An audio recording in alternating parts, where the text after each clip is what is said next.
todos, pessoal. Boa noite. Quem está aí atrás me ouve bem? Obrigada. Bom, é uma satisfação enorme estar aqui mais uma vez, né? Agradeço a oportunidade da casa, agradeço, né, à espiritualidade amiga desta casa, que preparou aqui a sala para que nós pudéssemos vir aqui hoje, escutar um pouquinho da mensagem de Jesus. E a nossa reflexão hoje vai ser sobre a passagem, o óbolo da viúva. Não sei se todos conhecem a passagem ou lembram da passagem, mas ela está aqui no Evangelho segundo o Espiritismo, no capítulo 13, no item 5. É uma passagem muito pequena, mas é uma passagem muito bonita, como todos os ensinamentos relatados, registrados, né, que foram ditos aí, que foram trazidos por Jesus. E confesso a vocês que eu não tinha ainda, conheci a passagem, mas eu ainda não tinha visto desse âmbito. É uma passagem que traz vários ensinamentos, e só para relembrar, vou pedir licença a vocês, eu vou ler ela aqui, ela é bem pequenininha, tá? Só para relembrar aí a todos.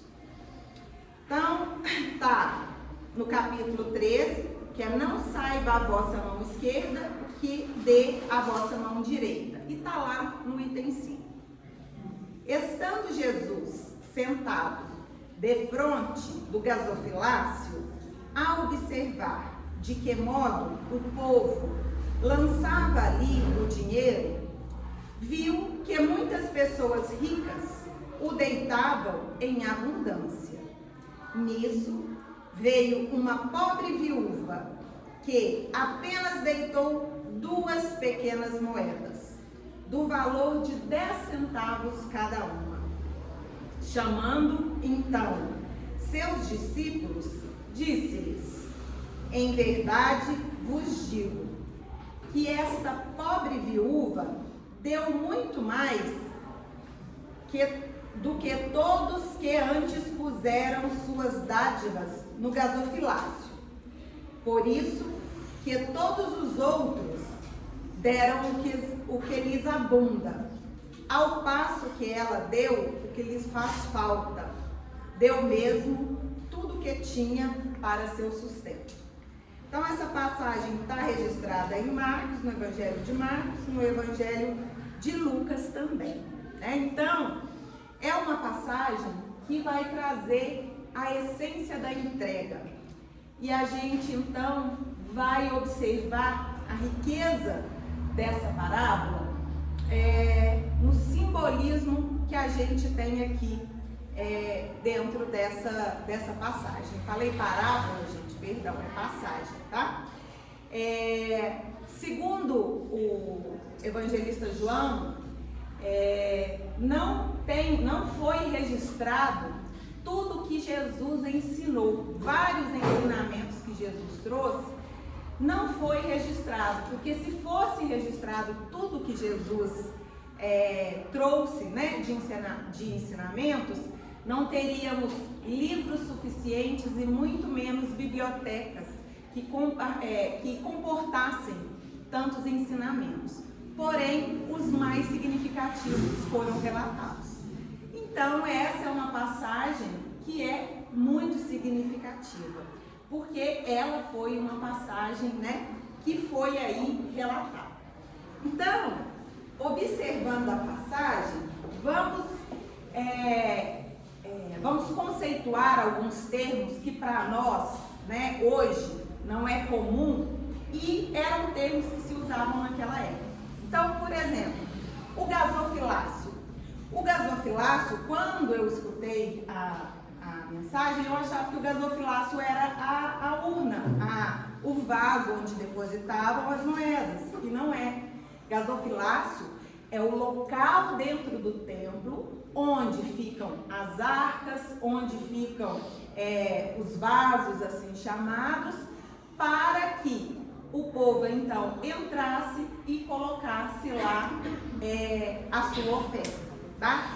Então ali era o templo. O templo representava para o povo daquela época onde o Senhor habitava. É como se fosse onde Deus estava. Mas naquela época eles não usavam a palavra Deus, eles falavam Senhor.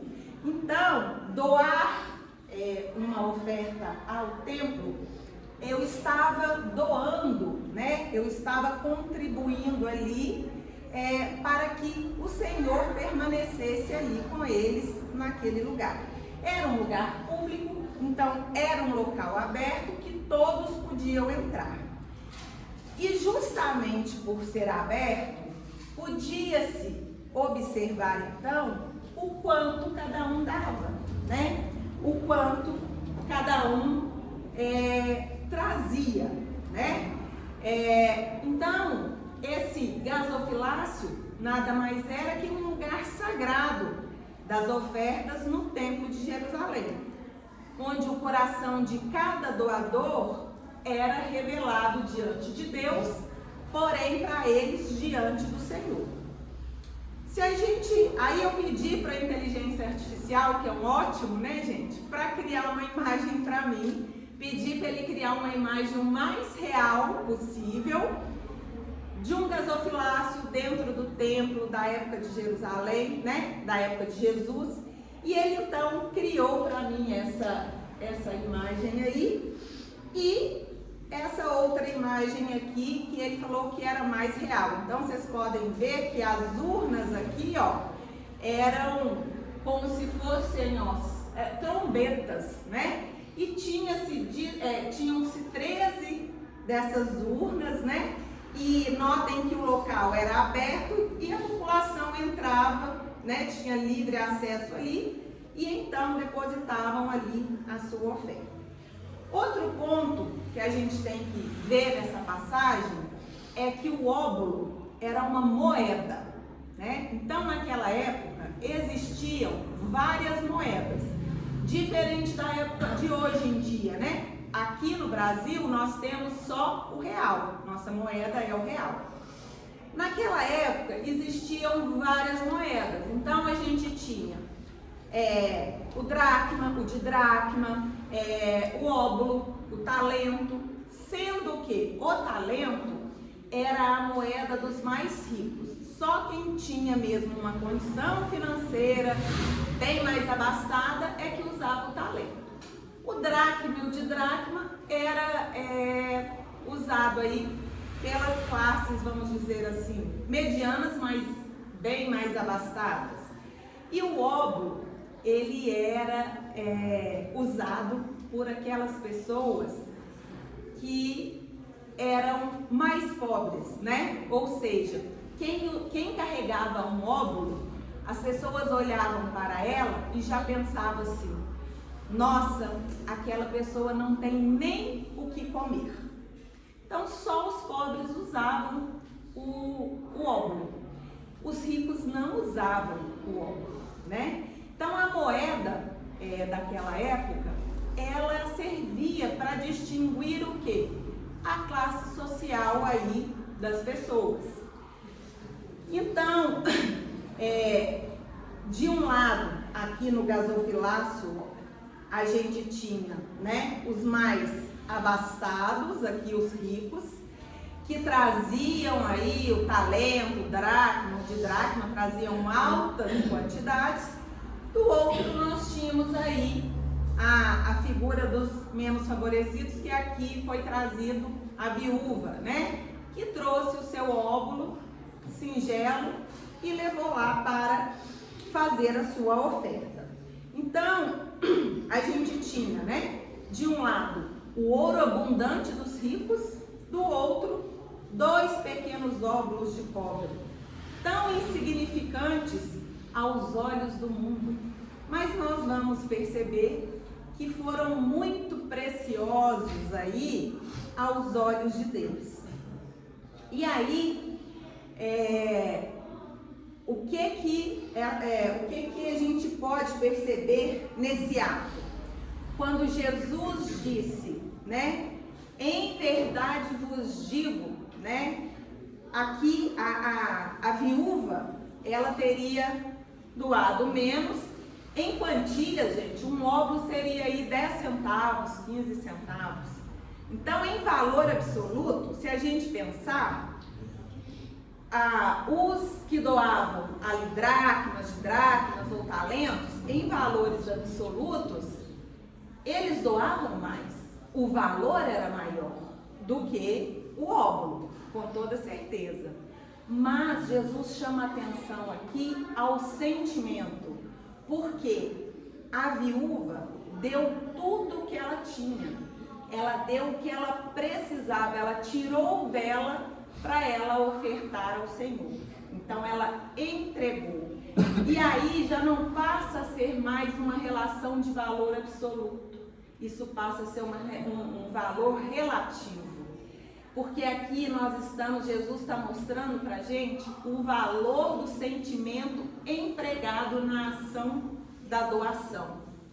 E o sentimento aqui da viúva, ele tem um maior valor, né? Então, se a gente pensar em pessoas que aqui nessa época tivessem 10 e doassem 3, e uma que tivesse apenas uma moeda e doasse aquela moeda, nesse caso, o 1 valeria mais do que o 3. Por quê? Porque o sentimento empregado, quem tinha 1 só tinha 1, e ela foi lá e doou o que ela tinha. Enquanto quem doou 3 e tinha 10, doou o que lhe sobrava. E aí, quando eu li isso, e fui lendo que Kardec traz, eu me considerei uma pessoa rica. Não que eu seja rica, viu, gente? Longe disso. Mas eu pensei, será o que eu estou doando? Eu estou doando o que eu tenho? Ou eu estou doando o que me sobra? Muitas vezes nós falamos assim: quando eu tiver mais dinheiro, eu vou doar aí uma quantia X. Até lembrei de um caso que o Chico contava, que tinha um fazendeiro que toda vez que o via dizia assim: Chico, vou lá doar dinheiro para os seus meninos, para as crianças que o Chico cuidava. Um belo dia, Chico estava no salão, ele entra e fala: Chico, hoje eu vim doar o dinheiro. E aí Emmanuel vira para o Chico e fala: adivinha quem vai contar para ele que agora ele não consegue doar mais? Ele tinha já desencarnado. E ele foi lá desencarnado conversar com o Chico para fazer a doação sem saber que ele tinha desencarnado. Então o fato aqui que eu lembrei dessa história foi só para ilustrar isso, que muitas vezes a gente espera um momento propício para poder ajudar. Muitas vezes a gente fala assim: nesse momento agora eu estou muito cansada, quando eu descansar um pouco eu vou ajudar, eu vou fazer aí alguma obra, né? Vou ajudar aí. Quando a gente doa roupas, será que eu estou pensando na pessoa que vai receber a roupa? Na utilidade que aquela roupa vai ter para aquela pessoa? Ou eu estou simplesmente querendo me livrar daquela roupa porque meu guarda-roupa está cheio demais, não está cabendo, não estou conseguindo organizar e aquilo está me deixando maluca? Ou eu ganhei a roupa de alguém que eu não gosto, ou de alguém que agora não é mais, não faz parte da minha vida e eu quero livrar dessa roupa. Qual é o sentimento que eu estou entregando quando eu estou fazendo a ação de doar? Aqui na casa, a gente tem várias ações. A gente tem a sopa que a gente faz às terças-feiras, A gente recebe as roupas, fazemos doações, fazemos campanha, fizemos aqui, foi feita a campanha para doar cobertores, porque nesse frio, né? Então, foi entregue às famílias que estavam ali precisando. Nós temos o projeto da maternidade e nós temos, né, uma grande turma aqui trabalhando, fazendo esse trabalho com muito carinho. E aí, eu ouço, né, muitas pessoas me perguntam às vezes o horário que poderiam fazer, né? E aí, quando eu respondo, eu sempre ouço de um ou de outro: assim que eu tiver tempo, porque agora eu estou trabalhando, né? E aí a gente, eu não estou, né, criticando quem fala isso de maneira alguma, e muito menos quem está doando, que está sobrando. Que está sobrando, gente, pode doar, porque faz uma diferença danada aqui, ajuda bastante, não é isso. Eu estou chamando a atenção aqui no simbolismo que essa passagem está trazendo para nós, para a gente refletir em qual sentimento que eu estou empregando quando eu estou fazendo essa doação, né? Reparem que aqui eu disse para vocês que muita gente fala: quando eu tiver tempo, quando eu tiver mais dinheiro, e enfim, existem várias exigências que a gente vai colocando, às vezes, empecilhos aí. E reparem aqui que Jesus citou uma viúva, gente. Uma viúva naquela época era uma pessoa que não tinha mais cidadania, porque pela lei do patriarcado, ela só poderia ser considerada uma cidadã viúva se ela tivesse um filho homem, que então cuidaria dela. Ou do contrário, se o marido que faleceu tivesse um irmão mais novo e casasse com ela. Então ele assumiria e ela novamente teria a cidadania. Mas viúva aqui, ela não tinha cidadania. Ela não tinha cidadania de mulher, ela não tinha cidadania da viúva. Então, quando ele fala o óbolo da viúva, ele está trazendo aqui o esforço que ela faz para entrar no templo, mesmo não sendo considerada ninguém pela sociedade. Ela entra com apenas aquelas 2 moedas do seu óbolo, que era tudo que ela tinha. Ela vai lá e doa para o Senhor, para Deus, tudo que ela tinha. Naquele momento, gente, ela entra em conexão com Deus, porque ela tinha esse conhecimento de que precisava fazer a doação para o Senhor, para Deus, mas ela tinha aquilo na consciência dela. E era os outros que eram mais ricos do que ela, que tinham muito conhecimento, mas ainda não tinha a consciência que aquela viúva tinha. E aí eu trago para nós refletirmos quantos empecilhos a gente coloca às vezes para não ajudar alguém.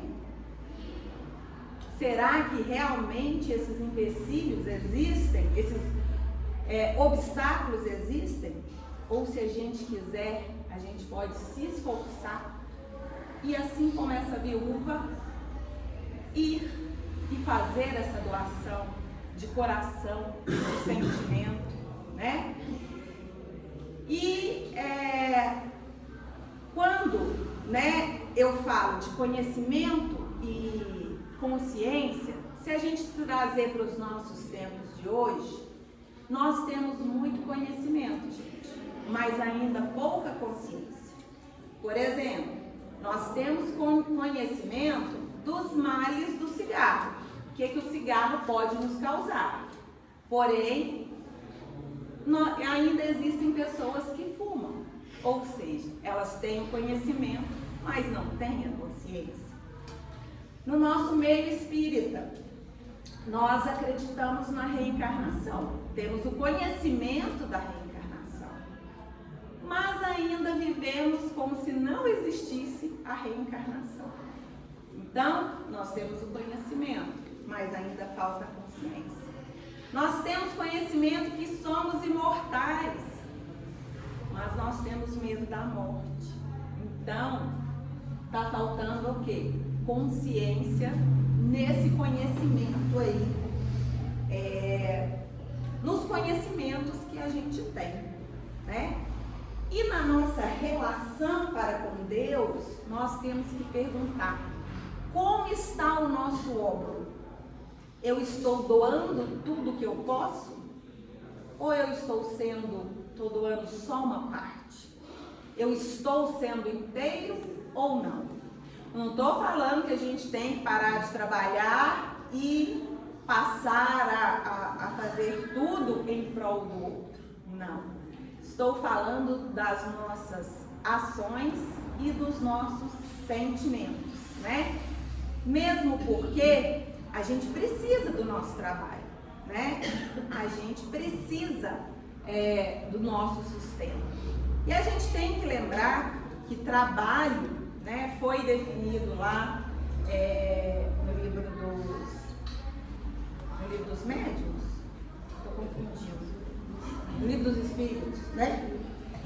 Kardec pergunta o que é o trabalho, e aí os espíritos respondem: toda ocupação útil.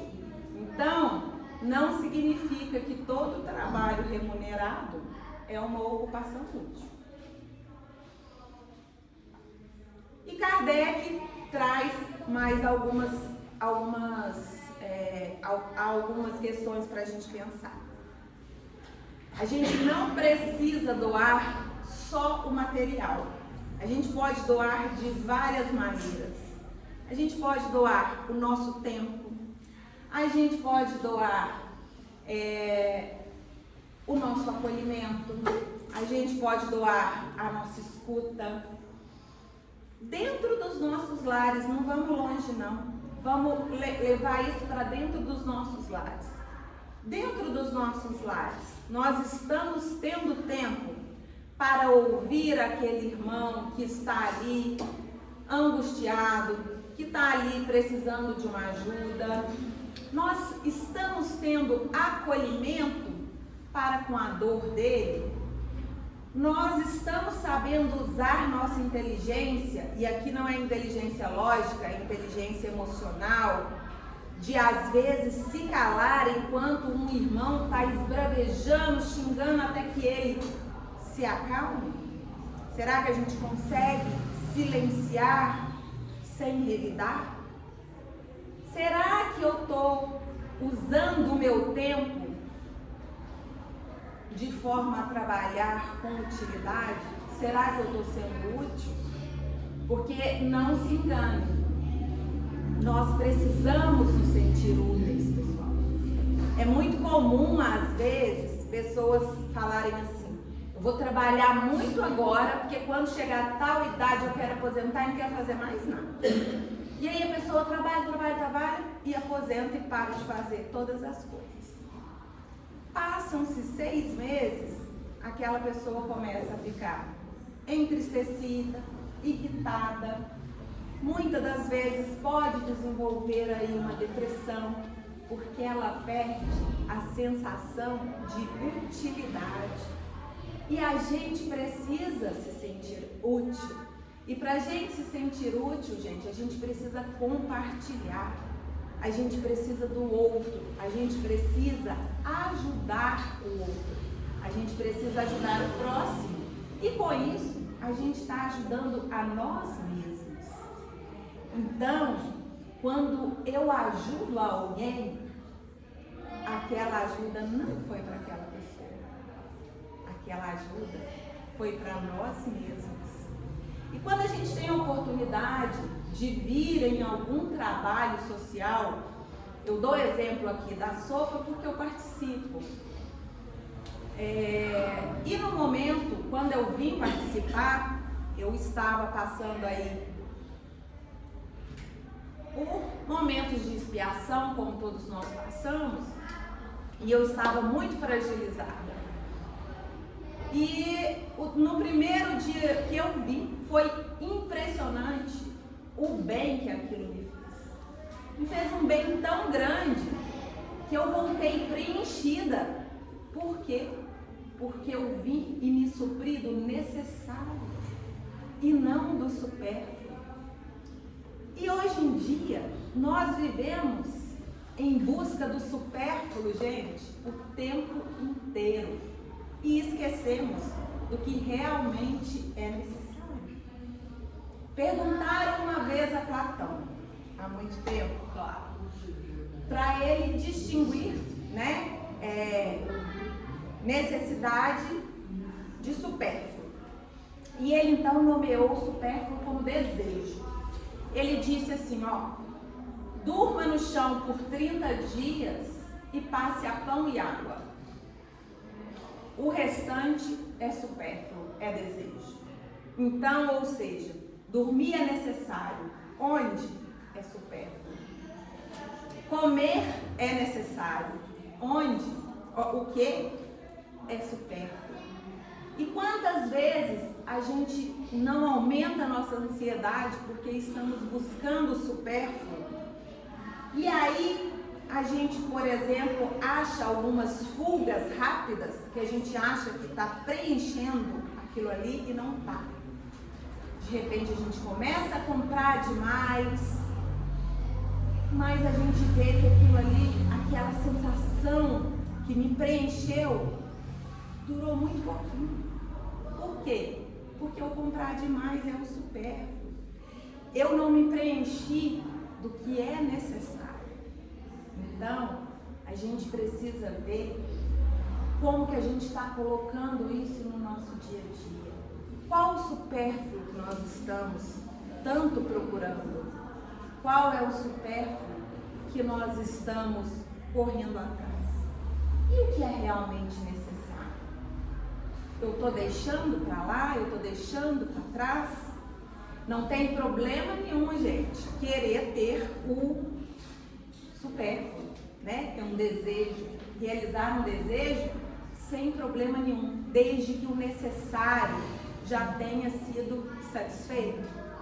Um outro exemplo que eu vi de um palestrante, e eu achei muito interessante, ele associou o supérfluo e o desejo como se a gente estivesse num supermercado.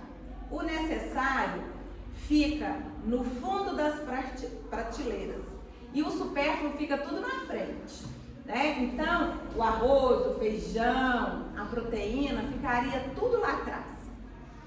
E o supérfluo, que são aí as bolachinhas, os chocolates, os chips, ficam tudo à frente. Então, a gente vai passando com o carrinho e vai lotando ele de supérfluo. Quando a gente vai pegar o necessário, não cabe mais no carrinho. E se eu pegar o que é necessário e pôr em cima, amassa meu supérfluo. Aí o que eu faço?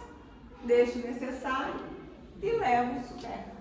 Achei interessante a analogia dele. E ele fez uma analogia também para com as crianças. Ele falou assim: o desejo das crianças, então, esse fica então a 30 centímetros do chão, 80 no máximo, que é aonde as crianças conseguem alcançar os seus desejos, né? E a gente vai aprendendo isso desde criança. E assim a gente vai crescendo nesse mundo, onde que a gente se inunda cada vez mais onde? No supérfluo e não no necessário. Então, voltando na viúva, por que foi tão significativo o gesto daquela viúva? Porque ela se preencheu quando ela deu tudo que ela tinha, né?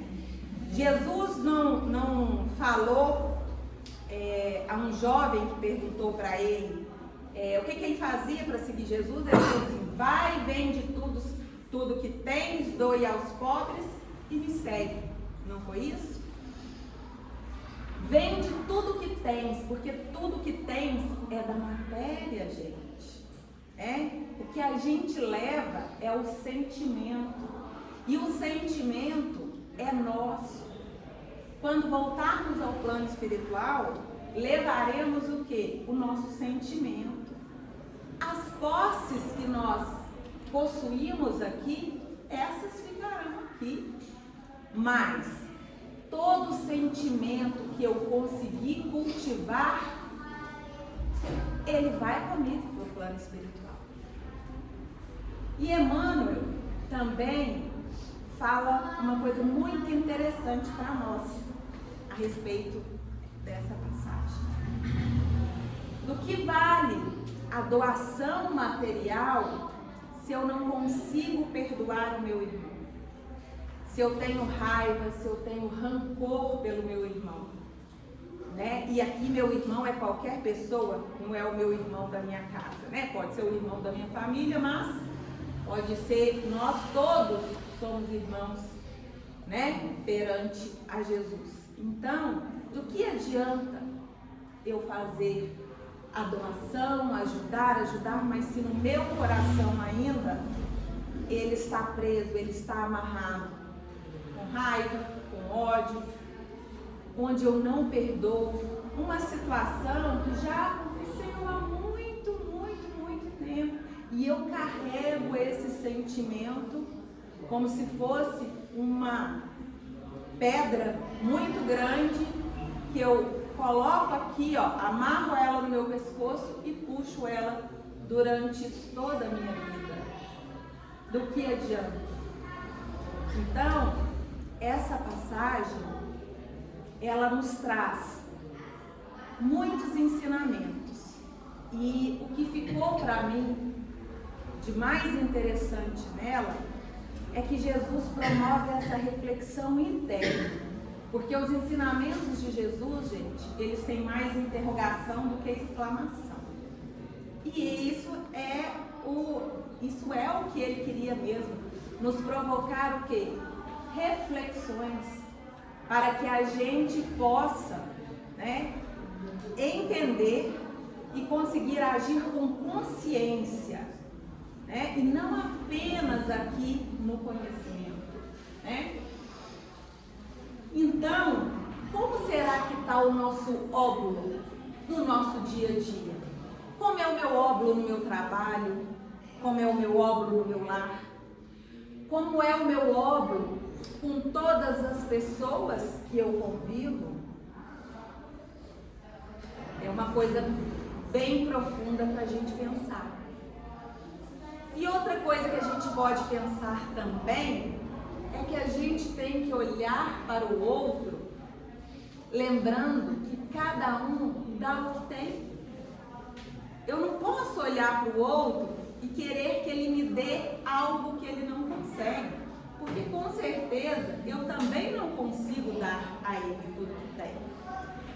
A viúva deu tudo que ela tinha, né? Então muitas vezes a gente espera demais do outro. A gente quer que o outro faça algo e quando ele não faz, aí a gente fica com raiva, a gente fica decepcionado, a gente fica frustrado. Mas muitas vezes aquela pessoa não tem para dar. E eu também não tenho para dar tudo. E tá tudo certo. A gente vai seguindo, sem exigir demais, apenas refletindo e sentindo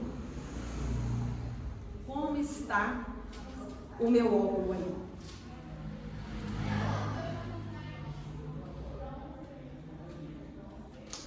Uma coisa interessante aqui também, que Kardec traz, que eu já falei para vocês, falei da caridade como nosso tempo, né? A caridade do silêncio, a inteligência emocional.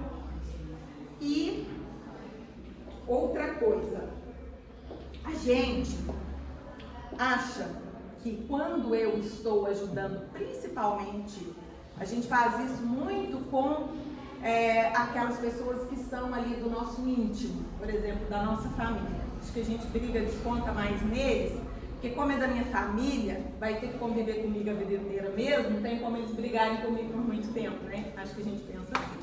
Então, coitados, a gente desconta mais neles mesmo, né? Então a gente fala assim, às vezes, eu me sacrifico por você. Isso é muito comum a gente falar, não é? Porém, a gente está empregando essa palavra totalmente de forma errônea. Porque a etimologia dessa palavra, ela quer dizer tornar sagrado. Então, sacrifício, diferentemente da maneira que a gente emprega, que é uma coisa que despende tempo, uma coisa difícil, não, é você tornar sagrado aquele momento. Então, vamos tornar sagrado escutar, vamos tornar sagrado acolher, vamos tornar sagrado aquele momento que eu estou ali com os meus familiares, com o meu amigo, com o meu filho, com o meu pai, com qualquer pessoa. É um momento precioso, é um momento valioso. E a cada dia, a cada hora, a gente tem inúmeras oportunidades.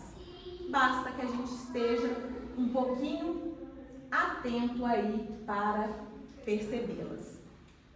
E a gente, pode pensar assim: é porque você não conhece a minha realidade. Eu não conheço, mas Deus conhece. Vocês podem ter certeza. E se Ele te deu essa realidade, é porque é nessa realidade que você precisa evoluir. É com aquela realidade que você vai ter as oportunidades de reajustes aí na vida. Então, quando eu tenho isso em consciência, em essência, eu acredito sim que tudo vai dar certo. Eu tenho a confiança de que Deus não me puniu. Deus não quis algo ruim para mim, de maneira alguma, Então, a gente precisa olhar até para os desafios com um sentimento aí de amor. A lição desse sentimento, gente, nós podemos dizer que a verdadeira oferta nasce do amor e da fé, não da abundância. A luz que emana do gesto humilde da viúva ilumina o que realmente importa, a entrega do coração. Então, que tenhamos a humildade de aceitar os outros como são, de tolerar o irmão que às vezes é difícil, de não concordar com a mãe ou com o pai. Tenhamos a humildade de reconhecê-los e ter o amor de aceitar como são e às vezes ouvi-los, às vezes passar um tempo com eles, acolher, porque isso também é doação, isso também é caridade. E aí, como reflexão final, eu trago e deixo para vocês o finalzinho aqui dessa passagem. Em verdade vos digo que esta pobre viúva deu mais do que todos os outros. Que a generosidade da viúva, gente, inspire em nós uma entrega, e uma entrega sem reservas. Não do que nos sobra, mas do melhor que somos, do melhor que temos, não do melhor que possuímos. Que vocês possam ter uma semana abençoada e que essa semana fique a reflexão para vocês. Como está o meu óbolo hoje? Vamos fazer por dia, vamos pensar por dia, assim como Santo Agostinho, ao dormir, o que Santo Agostinho fazia? Ele vinha, voltava, refazia o dia dele e observava seus comportamentos e via no que ele pode melhorar. Então, que possamos refletir como foi o meu óbolo hoje. Que assim seja.